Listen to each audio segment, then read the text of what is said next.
마리 줄리 자에니는 미래의 사건들에 대해 여러 가지 예언을 남긴 프랑스의 신비주의자였습니다. 그녀의 예언 중 많은 것들이 이미 일어났을 수 있지만 아직까지 직접적으로 연결되지 않았습니다. 그러나 다른 예언들은 교회와 세상에 대한 엄중한 경고와 함께 다가올 날들을 분명히 지목하고 있습니다. 이 놀라운 환시들 중 그녀는 파리 올림픽에 대해 언급하며 믿기 어려울 정도로 구체적인 세부 사항을 남겼습니다.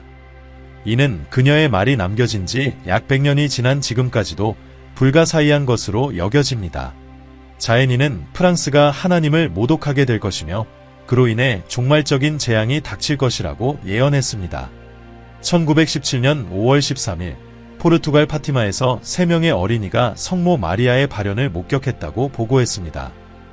이 사건의 가장 주목할 만한 순간 중 하나는 비밀리에 전해진 3가지 예언이었습니다.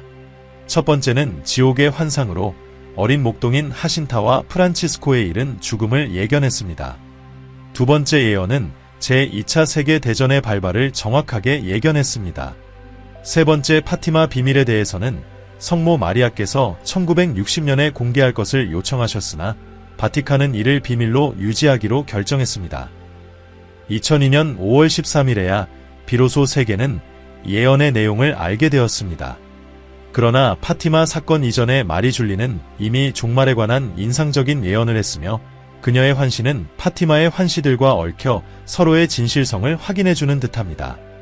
1881년 12월 17일 그녀는 성모 마리아로부터 죄의 시대가 시작되었다는 메시지를 받았다고 전했습니다. 그녀는 많은 어머니들이 자녀들에게 무관심해질 것이라고 예언했는데 당시에는 예언이 이해되지 않았습니다. 그러나 1960년대에 들어 여러 유럽 국가들이 낙태를 합법화하면서 그 의미가 더욱 명확해졌습니다. 자에니는 또한 세상이 하나님을 모독함으로써 프랑스를 시작으로 전 세계에 엄중한 징벌이 내릴 것이라고 경고했습니다. 흥미롭게도 2024년 파리 올림픽 개막식을 본 사람들은 일부 요소가 하나님께 모독적이라고 여겼습니다. 반나체의 여왕이 등장하고 레오나르도 다빈치의 최후의 만찬을 재현하는 장면에서 벌거벗은 가수가 등장하는 등 일부 행위가 믿음에 대한 명백한 모욕으로 해석되었습니다. 이는 자에니가 예언한 징벌이 세상에 내려질 가능성에 대한 질문을 제기합니다. 1877년에서 1884년 사이 그녀는 허리케인, 파괴된 수학, 치명적인 전염병, 몇 주간 지속될 피해 비와 같은 재앙적 사건들을 묘사했습니다. 그녀는 또한 세상을 휩쓸 3차례의 어둠에 대해 언급했으며 이는 전 세계 인구의 4분의 3이 사망하고 프랑스의 절반이 파괴되는 결과를 가져올 것이라고 했습니다. 살아남은 사람들은 매우 드물어져서 다른 사람을 만나려면 먼 거리를 여행해야 할 정도가 될 것이라고 했습니다. 이러한 암울한 예언에도 불구하고 마리 줄리는 이것이 인류의 최종 종말은 아닐 것이라고 약속했습니다. 이 큰 고통이 끝난 후 하늘에는 징조가 나타날 것이며 거룩한 왕이 등장해 지상에 신성한 왕국을 세울 것이라고 했습니다. 그녀의 묘사에 따르면 이 통치자는 전 세계적으로 영향을 미칠 것이며 하나의 국가나 영토에 국한되지 않을 것입니다. 이 정화의 과정을 견딘 세계는 깊이 변모할 것이며 사람들은 단순함으로 돌아가고 신앙을 새롭게 할 것입니다. 서로 다른 종교 간의 분열은 사라지고 모든 사람은 하나님을 중심으로 하나가 될 것입니다. 프랑스는 가톨릭을 처음으로 받아들인 국가로서 박해의 시기에 신앙을 지키는 사명을 다하지 못했기 때문에 벌을 받는 출발점이 될 운명을 지니고 있습니다. 그 나라의 실패와 축복받은 군주제를 거부한 행위는 프랑스가 신의 징벌을 먼저 받게 할 것입니다. 프랑스의 여러 도시, 파리와 마르세유와 같은 곳들은 불과 지진에 휩싸일 것이며 혼돈이 지구를 지배하게 될 것입니다. 폭력과 신성 모독의 소리가 온 사방에서 울려 퍼질 것이며 사람들은 모든 것이 끝났다고 믿게 될 것입니다.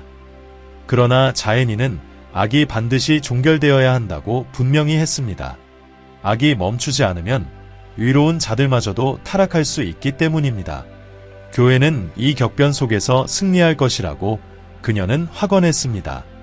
가장 두려운 사건 중 하나는 지옥의 세력이 풀려나는 3차례의 어둠 동안 벌어질 일들이었습니다. 이 기간 동안 하나님의 모든 적들이 제거될 것입니다. 위기는 갑작스럽게 폭발할 것이며 그와 함께 끊임없는 징벌이 뒤따를 것입니다. 이 기간 동안 세상은 깊은 어둠에 휩싸이고 지옥이 지상에 풀려날 것입니다. 강력한 번개와 천둥이 공포를 불러일으켜 믿음 없는 많은 사람들이 그 두려움에 굴복할 것입니다. 이 세 차례의 어둠은 매우 잔인할 것이며 누구도 밖을 보거나 창문을 열어서는 안 됩니다. 지구가 공포의 현장으로 변한 모습을 보는 것만으로도 즉사할 수 있기 때문입니다. 하늘은 불타는 듯 보이고 땅은 갈라지며 공포는 모든 사람을 집어삼킬 것입니다. 이 시기에 유일하게 허용된 빛은 축복받은 양초들일 것입니다. 각 가정에서는 반드시 이 양초들을 밝혀야 합니다. 다른 어떤 빛도 세상을 밝힐 수 없을 것입니다. 피난처 밖으로 나가는 자들은 살아남지 못할 것이며 땅은 신의 심판이 내려올 때 격렬하게 흔들릴 것입니다. 축복받은 양초만이 이 흔들림 속에서도 끄떡없이 빛을 발할 것이며 그 주위의 가구들도 진동의 영향을 받지 않을 것입니다. 십자가와 성스러운 이미지들 주위에 모인 신자들은 공포 속에서도 약간의 위안을 찾게 될 것입니다. 이 어두운 날들 동안 악마들과 잃어버린 영혼들이 지구를 배회하며 끔찍한 형상으로 변할 것입니다. 피처럼 붉은 구름이 하늘을 가로지르고 무시무시한 천둥 소리와 함께 위험한 번개가 어둠을 가를 것입니다. 비정상적인 시간에 지구는 그 뿌리까지 흔들릴 것이며 바다는 대륙을 침범할 만큼 솟구쳐 오를 것입니다. 그 결과는 처참할 것이며 정의로운 자와 죄인 모두의 시체가 널브러진 광대한 묘지가 형성될 것입니다. 마리 줄리 자애니는 그녀의 황홀경 동안 단순히 영적인 계시를 받은 것뿐만 아니라 전 세계의 장면들을 보여받았으며 미래의 사건들을 정확히 예언했습니다. 1879년 9월 15일 그녀는 비스마르크의 부상을 예견했고 1881년에는 예언자 멜라니 칼바트의 죽음을 세세히 묘사했는데 이는 1904년에 실제로 일어났습니다. 또한 그녀는 마르티니크의 몽펠레 화산 폭발을 예고했으며 비록 먼 거리였지만 이 끔찍한 사건이 일어나는 장면을 실시간으로 묘사했습니다. 게다가 보어 전쟁과 빅토리아 여왕의 사망도 정확히 예언했습니다. 또한 교황 레오 13세의 사후 교황 선출에 관한 예언도 남겼습니다. 그녀는 아드리아 해의 추기경 하나님에 의해 선택될 것이며 그의 통치는 그리스도의 통치를 반영하겠지만 짧을 것이라고 했습니다. 이 예언은 베네치아의 추기경이었던 피우스 10세가 선출되면서 실현되었고 그의 통치는 11년간 이어졌습니다. 그녀는 프랑스가 알제리 식민지를 잃게 될 것, 사제들이 박해를 받을 것, 그리고 제1차 및 제2차 세계대전의 발발을 예언했습니다. 마리는 이러한 갈등을 앞두고 내릴 징벌의 시작을 보았으며 제2차 세계대전이 발발하는 순간을 직접 목격하기도 했습니다. 마리 줄리 자애니의 죽음은 1941년 3월 4일에 발생했으나 그녀의 추종자들 사이에서 수수께끼로 남았습니다. 주님께서 그녀가 금요일에 죽을 것이라고 약속하셨지만 그녀는 화요일에 세상을 떠났기 때문입니다. 이 세부 사항은 많은 의문을 불러일으켰으나 일부는 이 약속이 신비한 방식으로 성취되었을 것이라고 믿었습니다. 한 황홀경 동안 그녀는 머리 위에 성작이 있는 환상을 보았고 그것이 그녀와 함께 묻히기를 원했습니다. 이에 대한 그리스도의 응답은 수수께끼 같았습니다. 나는 내 마음을 이 베일 아래 숨기고 그것은 내 마음 속에서 살아갈 것이다. 이 말씀은 그녀가 예수님이 겟세마네 동산에서 하신 것과 같은 영적 희생을 바친 것을 암시할 수 있습니다. 어쩌면 주님은 그녀의 영적 갈망에 응답하셨고 실제 그녀의 죽음 날짜는 알려지지 않은 신비로 남아있을 수도 있습니다. 이는 교회의 다른 신비주의자들 사이에서 벌어진 일들과 유사할 수 있습니다. 마리 줄리 자애니는 생애 동안 전쟁에서 화산 폭발에 이르기까지 수많은 사건을 정확히 예언했으며 그녀의 죽음 이후에도 기적이 일어났습니다. 그녀는 자신의 죽음 8개월 후 교황 비오 9세가 큰 성덕에 오를 것이라고 예언했으며 실제로 그는 2000년에 시복되었습니다. 많은 사람들이 이를 그녀의 또 다른 예언이 성취된 것이라고 여깁니다. 십자가의 성녀로 알려진 그녀는 1850년 브르타뉴의 코요에서 태어났습니다. 어릴 적부터 그녀의 삶은 신비한 황홀경과 계시들로 가득 차 있었으며 이는 많은 이들의 이해를 넘었습니다. 그녀의 비전과 예언들은 두려움과 희망을 동시에 불러일으켰고 인류의 최종 정화와 신앙의 승리를 항상 지목했습니다. 마리 줄리는 5자녀 중 장녀로 태어났으며 그녀의 부모는 신실한 농부들이었으나 딸이 당대의 가장 위대한 비전 중 한 사람이 될 것이라고는 상상하지 못했습니다. 그러나 일찍부터 그녀는 하나님에 의해 특별한 사명을 부여받았습니다. 그녀는 십자가에 대한 사랑을 전파하고 고통의 신성한 가치를 강조하기 위해 희생의 영혼으로 자신을 바쳤습니다. 이 헌신으로 그녀는 하나님께 드리는 속죄의 고통을 받아들이고 영혼을 구하기 위해 고통을 기꺼이 감수했습니다.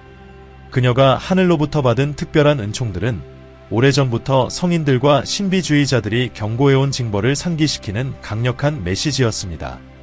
그녀의 예언에는 대군주의 등장이 포함되어 있었습니다. 이 성스러운 왕은 하늘의 인도 아래 오랜 시련과 황폐 이후에 가톨릭 신앙을 회복할 것이며 그는 천사의 교황과 함께 적그리스도의 출현 직전에 세상을 인도할 것입니다. 이 마지막 시기는 교회와 세상 역사에서 전례 없는 평화와 승리로 특징 지어질 것입니다. 어릴 적부터 마리 줄리는 신성한 존재를 느꼈습니다. 한 번은 교회에서 나와 함께 조금 더 있어라는 목소리를 들었고 그 이후로 그녀는 성체 앞에서 오랜 시간 기도와 명상에 몰두했습니다. 성장을 하며 그녀는 성 프란치스코 제3회에 입회했고 그녀의 겸손과 신앙심은 널리 인정받았습니다. 1873년 2월 22일 23세가 되기 직전 마리 줄리는 중병에 걸려 사경을 헤매게 되었습니다. 이때 성모 마리아가 그녀에게 나타나 치유를 약속했으나 그리스도의 고통을 함께 겪을 의향이 있는지를 물었습니다. 그녀는 주저없이 이를 받아들였고 3월 15일에 성모님이 다시 나타나 같은 질문을 했을 때도 또다시 예라고 답했습니다. 그 후 1873년 3월 21일 그녀의 몸에 그리스도의 5성은이 나타났으며 이는 그녀의 영적 순교의 시작에 불과했습니다. 그 후 몇 달 동안 그녀는 그리스도의 순환과 관련된 다른 표징들을 받기 시작했습니다. 10월 5일에는 가시관의 고통을 느꼈고 11월 25일에는 십자가를 질 때 어깨에 생긴 상처가 나타났습니다. 12월 6일에는 채찍질로 인한 등의 상처가 나타났고 1874년 1월에는 그리스도의 손이 묶였던 손목에 상처가 생겼습니다. 이러한 상처들은 계속되었고 1874년 2월 20일에는 오른손 약지에 피의 반지처럼 보이는 새로운 상처가 나타났습니다. 이는 그리스도와의 영적 결합을 상징했습니다. 가장 인상적인 표징 중 하나는 1875년 12월 그녀의 가슴에 나타난 십자가와 꽃이었으며 이는 천상의 향기와 구원하라 오십자가라는 말과 함께 나타났습니다. 목격자들은 이 사건 동안 그녀의 몸에서 놀라운 향기가 났다고 증언했습니다. 1875년 6월 25일 주님께서는 그녀에게 곧 나의 비밀을 너에게 밝히리라. 그리고 전 세계는 나의 사랑과 능력을 보게 될 것이다 라고 약속하셨습니다. 3일 후 주님은 또 다른 약속을 하셨습니다. 너를 위해 너의 자매 마르가리타 마리아보다 더 큰 기적을 행하리라고 하셨습니다. 이는 성심신심을 전파한 성녀 마르가리타 마리아를 언급한 것입니다. 1876년 3월 14일 한 황홀경에서 마리 줄리는 성 프란치스코를 보았고 그는 그녀에게 십자가의 대업이 그녀의 마을에서 시작될 것임을 상징하는 큰 초석을 보여주었습니다. 또 다른 황홀경에서는 천사들이 금빛과 피로 적힌 책을 가져왔고 그 안에 십자가의 마리 줄리라는 그녀의 새로운 이름이 쓰여 있었습니다. 1876년 8월 1일 마리 줄리 자연인은 영원하신 성부께 나는 십자가의 마리 줄리, 십자가의 성녀, 회개하고 용서받은 죄인의 큰 표징입니다 라고 선언했습니다. 그녀의 신랑이신 예수님은 그녀에게 고통과 성체로부터 오는 십자가의 열매를 수확할 은총을 약속하셨습니다. 1887년 10월 27일 주님은 그녀에게 십자가의 영광을 전파하는 것이 그녀의 사명이라고 밝혔습니다. 이는 성녀 마르가리타 마리아가 성심신심을 전파하는 사명을 맡았던 것과 같았습니다. 십자가의 희생자였던 마리 줄리는 생애 동안 그녀의 신성한 사명을 완수했으며 그녀의 죽음 이후에도 계시와 성은은 신앙의 신비와 구속의 희생을 이해하려는 사람들에게 계속해서 영감을 주고 있습니다. 낭트의 주교인 푸르니의 몬시뇰은 1870년대의 마리 줄리 자연이와 관련된 기적적인 사건들, 특히 성은과 황홀경을 포함한 사건들에 대해 빠르게 조사하기 시작했습니다. 그는 클레르 몽페랑 의대 교수였던 임베르 구르베르 박사를 지명하여 그녀에 대한 의학적 분석을 진행하게 했습니다. 성은을 받을 때 무엇을 보았는지 묻는 질문에 마리 줄리는 빛에 둘러싸인 그리스도의 상처를 보았으며 그 상처에서 빛이 방사되어 그녀의 손, 발, 옆구리를 강타하여 피로 이어졌다고 설명했습니다. 임베르 구르베르 박사는 그녀의 상처가 자연적인 것도 자해한 것도 아니며 분명히 초자연적인 것이라고 관찰했습니다. 그는 수년간 그녀를 지켜보며 성은과 관련된 수많은 기적을 목격했으며 그 성은은 매주 금요일마다 출혈했으며 후에는 성금요일에만 출혈했고 그 고통은 더 심해졌습니다. 특별한 경우에는 성은이 기적적인 표징과 함께 나타났으며 이는 항상 사전에 예고되었습니다. 예를 들어 1884년 예수님은 그녀에게 빛의 망토로 그녀를 덮겠다고 약속하셨고 이는 12월의 성모 무염시태 대축일에 이루어졌습니다. 그때 그녀의 상처에서 작은 빛이 5분 동안 발산되었고 그녀의 가족이 그 장면을 목격했습니다. 성은 외에도 마리 줄리는 여러 차례 설명할 수 없는 병과 고통을 겪었으며 이는 의사가 직접 목격했습니다. 1880년 6월 그녀는 매주 월요일, 화요일, 목요일마다 심한 고통을 예고했으며 이 고통은 몇 달간 지속되었습니다. 그해 말 그녀는 모든 감각을 희생으로 바치기 시작했습니다. 12월 19일 그녀는 말, 청각, 시각을 잃게 될 것을 예언했고 실제로 단계적으로 이를 잃었습니다. 먼저 말문이 막히고 이어서 청력을 잃고 마지막으로 시력을 잃었습니다. 그녀의 혀는 굳어져 목구멍을 막았지만 1881년 2월에 기적적으로 이 상태에서 해방되었습니다. 마리 줄리는 성은을 받은 이후로 끊임없이 사탄의 공격에 시달렸습니다. 성모님은 그녀에게 이러한 시험에 대해 여러 번 경고하셨습니다. 1874년 4월 26일 마지막 경고 후 사탄은 그녀를 물리적으로 공격해 멍과 상처를 남겼습니다. 이 상처들은 고통스럽지만 감염되지 않았고 성수를 뿌리면 빠르게 치유되었습니다. 악마는 그녀의 성물을 파괴하고 묵주를 부수며 십자가를 바닥에 던져 그녀를 겁주고 사명을 포기하게 하려고 했습니다. 이 사건들은 목격자들 앞에서 일어났으며 그들도 악마에게 밀쳐지곤 했습니다. 사탄은 다양한 형태로 나타났습니다. 무서운 동물이나 기괴한 형상, 때로는 유혹적인 청년의 모습으로 변해부와 건강을 약속하며 그녀를 유혹했습니다. 이러한 속임수가 통하지 않으면 사탄은 천사나 성인의 모습으로 나타났으나 마리 줄리는 그에게 성심에 대한 사랑을 표현하라고 요구함으로써 그를 알아냈습니다. 사탄이 이를 거부하면 즉시 사라졌습니다. 그녀는 또한 가짜 성인들의 옷에 빛나는 후광이 없거나 십자가의 모양이 왜곡된 것을 보고 그들을 알아챘습니다. 가장 인상적인 사건 중 하나는 사탄이 사제의 모습으로 그녀를 속이려 했을 때 일어났습니다. 마리 줄리는 사제의 스톨라에 십자가가 없음을 보고 함정을 간파했습니다. 가짜 사제는 그녀에게 성체를 주려 했으나 그녀는 그것이 참된 사제가 아님을 알아차리고 거부했습니다. 다른 때에는 사탄이 그녀를 독살하려 했고 역겨운 물건이나 독이 든 피를 강제로 먹이려 했으나 그녀는 영적 지도자인 다비드 신부의 도움을 받아 구출되었습니다. 사탄은 그녀가 성체를 영하는 동안에도 방해하려 했으며 그녀의 입을 틀어막기도 했습니다.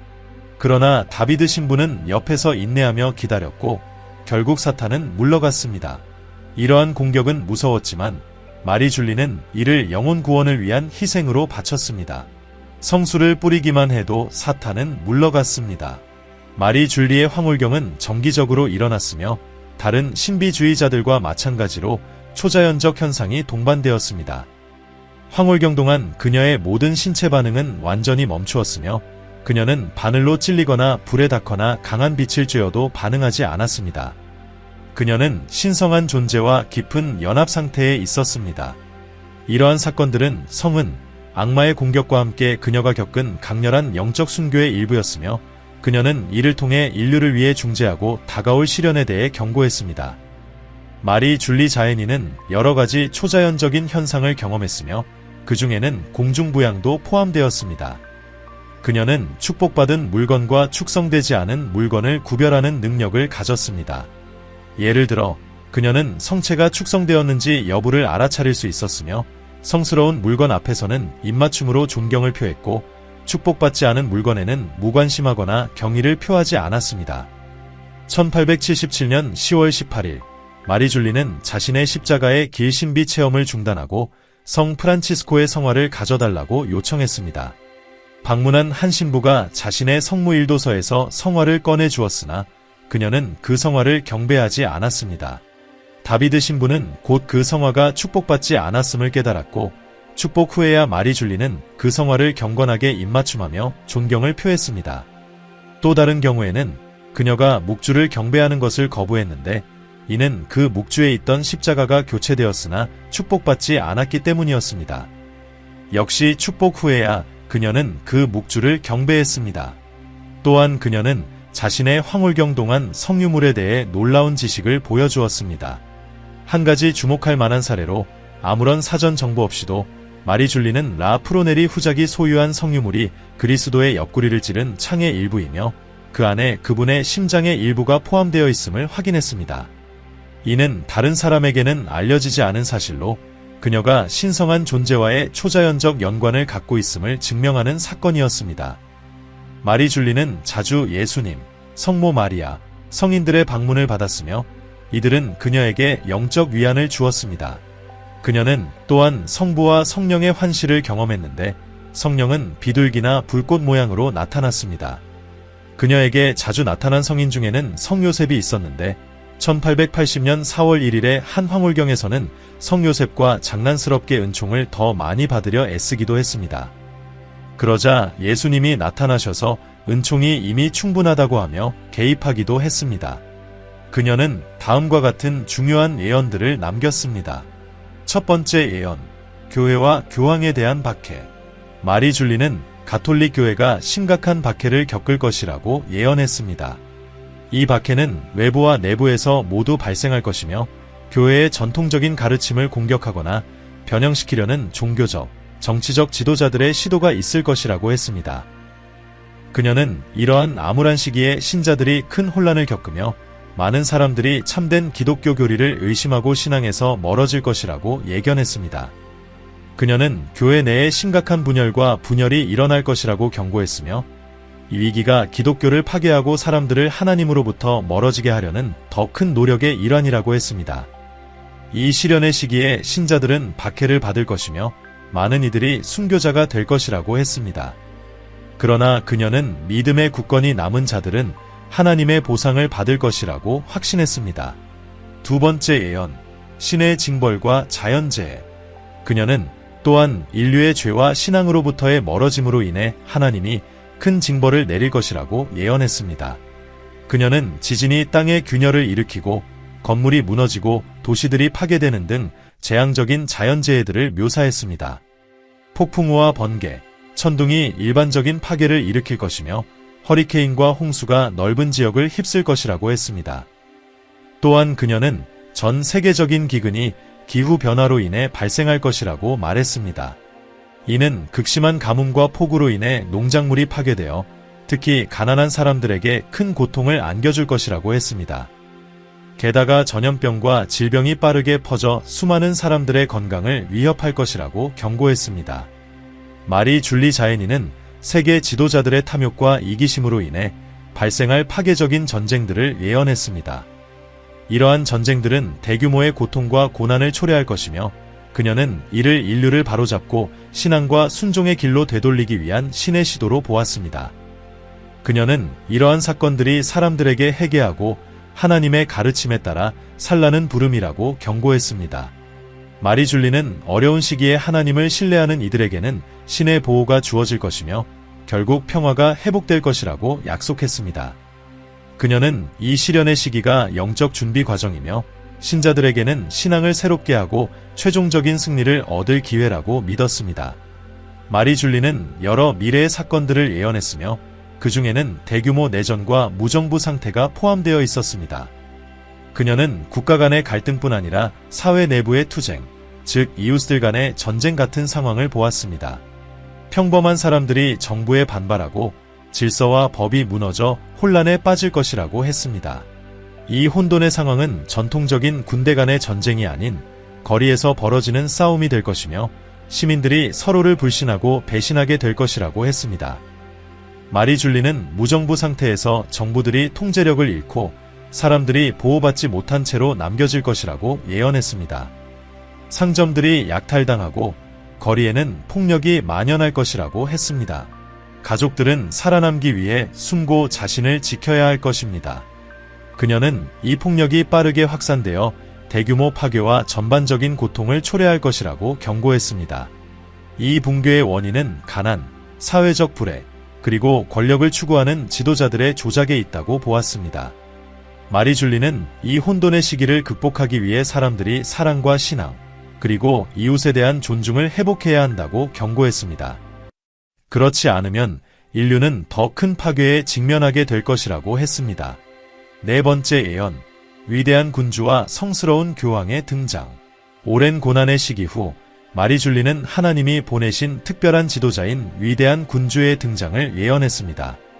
이 군주는 세상의 평화와 신앙을 회복할 정의롭고 경건한 왕이 될 것입니다.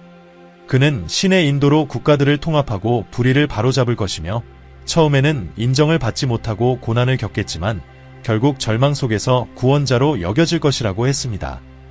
그는 지혜와 자비, 그리고 백성을 향한 사랑으로 다스리며 희망을 잃은 이들에게 새로운 희망을 가져다 줄 것입니다. 위대한 군주와 함께 등장할 성스러운 교황 또한 하나님에 의해 선택된 인물로 가톨릭 교회를 이끌 것입니다. 이 교황은 그의 성덕으로 알려지며 군주와 함께 약해진 신앙과 도덕을 회복하는 일을 할 것입니다. 그들은 큰 도전과 강력한 적들에 맞서 싸우겠지만 신의 도움으로 승리하게 될 것이며 세계에 새로운 평화와 번영의 시기를 가져올 것입니다. 다섯 번째 예언, 배교와 종말의 징조.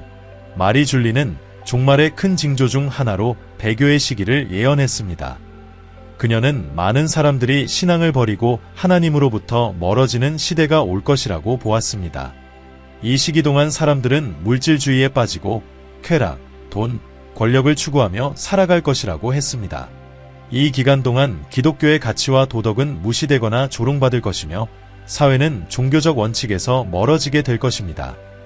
교회의 가르침은 외면되거나 비웃음의 대상이 될 것이며 한때 신앙의 기둥이었던 것이 점차 약해질 것이라고 예견했습니다. 마리 줄리 자연인은 교회 내부에서도 심각한 문제가 발생할 것이라고 경고했습니다. 종교 지도자들이 전통적인 가르침을 의심하거나 변경하여 신자들 사이에 큰 혼란을 초래할 것이라고 예언했습니다. 그녀는 교회 구성원들이 연루된 스캔들이 이 신앙의 위기를 더욱 악화시키고 사람들이 하나님으로부터 더욱 멀어지게 하여 인류의 영적 쇠퇴에 기여할 것이라고 보았습니다. 이 예언들은 세상이 행동을 바꾸고 신앙으로 돌아오지 않으면 더 큰 파괴와 고통에 직면하게 될 것이라는 경고로 작용했습니다.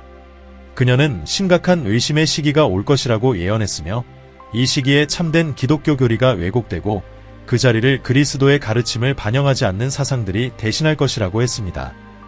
마리 줄리는 거짓 예언자들이 등장할 것이라고 경고했으며 이들은 쉬운 해결책을 제시하면서 사람들을 속이고 하나님으로부터 멀어지게 만들 것이라고 했습니다. 이들은 매력적인 말로 많은 사람들을 끌어들이지만 결국은 그들을 진리에서 멀어지게 할 것이라고 했습니다. 그녀는 신자들에게 경계와 분별력을 갖출 것을 강조했습니다. 왜냐하면 적이 가능한 모든 수단을 동원해 신자들을 혼란에 빠뜨리고 속이려 할 것이기 때문입니다. 신앙의 부재는 영적 문제에 그치지 않고 사회적 문제로도 이어질 것이라고 경고했습니다. 하나님과 기독교적 가치가 기반이 되지 않으면 타인에 대한 존중은 사라지고 사회는 더 많은 폭력과 불애, 그리고 분열에 시달리게 될 것입니다. 이기심이 만연하여 사람들은 타인의 고통을 무시하고 오로지 자신의 이익을 위해 행동하게 될 것입니다. 그럼에도 불구하고 마리 줄리는 하나님이 결코 자신의 백성을 버리지 않을 것이라고 확언했습니다. 그녀는 배교의 시기에도 신앙을 굳건히 지키며 하나님께 사랑을 드리는 소수의 신자들이 남을 것이라고 예언했습니다. 이 신자들은 비록 소수일지라도 미래를 위한 희망이 될 것이며 그들의 기도와 인내를 통해 신앙의 불꽃이 다시 세상에 타오를 수 있을 것이라고 했습니다. 마리 줄리는 사람들에게 배교의 시기에도 낙담하지 말고 모든 것이 사라진 듯 보일 때에도 하나님을 신뢰하라고 격려했습니다. 그녀는 이 기간을 신앙을 강화시키는 시험으로 보았으며 가장 어두운 시기에도 하나님은 여전히 그분을 믿고 의지하는 이들을 인도하고 계신다고 강조했습니다. 여기까지 시청해주신 여러분, 마리 줄리 자애니의 놀라운 예언들에 관한 영상을 봐주셔서 진심으로 감사합니다. 그녀가 교회와 세계, 그리고 위기의 시기에 대해 예언한 내용이 흥미로우셨다면 아래에 댓글을 남기는 것을 잊지 마세요. 여러분의 의견과 이 사건들에 대해 어떻게 생각하시는지 궁금합니다. 그리고 이 콘텐츠가 마음에 드셨다면 좋아요를 눌러주시고 채널 구독도 꼭 부탁드립니다. 앞으로 다룰 주제들도 놓치지 않도록 알림 설정도 잊지 마세요. 다음 영상에서 뵙겠습니다.